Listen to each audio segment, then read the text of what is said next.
కాబట్టి 6 గ్యారెంటీ గురించి నీ అహంకారము, నీ ఉరుకులాట, ఇవన్నీ కూడా 6 గ్యారెంటీలు అమలు చేసే విషయంలో చూపెట్టు.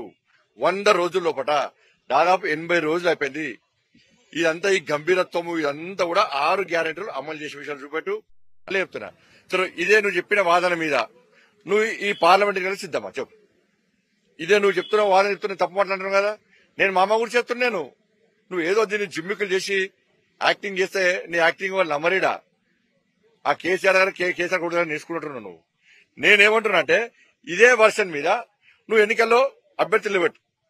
చలో నేను దాని మీదనే మాట్లాడతా. నేను రాముడి మాట అన్ని మాట్లాడతా. ఈ ఎన్నికల్లో నేను ఓడిపోతే చలో నేను రాజకీయ సన్యాసం తీసుకుంటా. ఈ ఎన్నికల్లో కాంగ్రెస్ పార్టీ ఓడిపోతే నువ్వు రాజకీయ సన్యాసం తీసుకుంటావా చెప్పు. మొత్తం సిద్ధమా చెప్పు. నువ్వు నేను రాజకీయ సన్యాసం తీసుకుంటే ఎన్నికల్లో ఓడిపోతే తీసుకుంటా. నేను వ్యాపారం చేసుకుంటా. ఏమంట ధర్మం గురించి మాట్లాడా, హిందుత్వం మాట్లాడా, ధర్మం మాట్లాడా, మాట్లాడా నేను పక్క జరుగుతా. నువ్వు పక్క జరుగుతా రాజకీయ సన్యాసం తీసుకుంటావా చెప్పాలి. నేను మాట్లాడిన తప్పు నువ్వు భావిస్తే ఏదో చిత్రీకరించి నువ్వు క్రియేట్ చేసి దాన్ని నమ్మించే ప్రయత్నం చేస్తే నువ్వు దానికి కట్టుబడి ఉంటే నువ్వు పార్లమెంటు పోటీ చేసే అభ్యర్థి ఎన్నికలు ఓడిపోతే నువ్వు రాజకీయ సన్యాసం తీసుకుంటావా చెప్పు. నేను సిద్ధం దానికి. నువ్వు తీసుకుంటావా? నువ్వు 3వ ప్లేస్ ఎందుకు పోయినావు? పార్లమెంట్ ఎన్నికల్లా కరీంనగర్ ఎన్నికల్లో 3వ ప్లేస్ ఎందుకు పోయినావు? ఈడికి ఎందుకు వచ్చినావు చెప్పరాదు మరి. ఇంకా మాట్లాడితే నీ జోలికి రాలే నేను. నువ్వంటే ఒక గౌరవం ఉండే, ఒక ప్రేమ ఉండే, కానీ దాన్ని పిరికితనంగా తీసుకుంటున్నట్టు నువ్వు. మేము పిరుకోవడం కాదు. నా మీద 100 కేసులున్నాయి.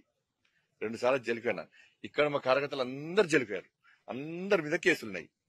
మీరు బీఆర్ఎస్ పార్టీ లెక్కనే ఇట్లా అహంకారంతో వివరిస్తా అంటే ప్రజలు అప్పుడు ఎట్లా తిరగబడతారో త్వరలో తిరగబడతారు.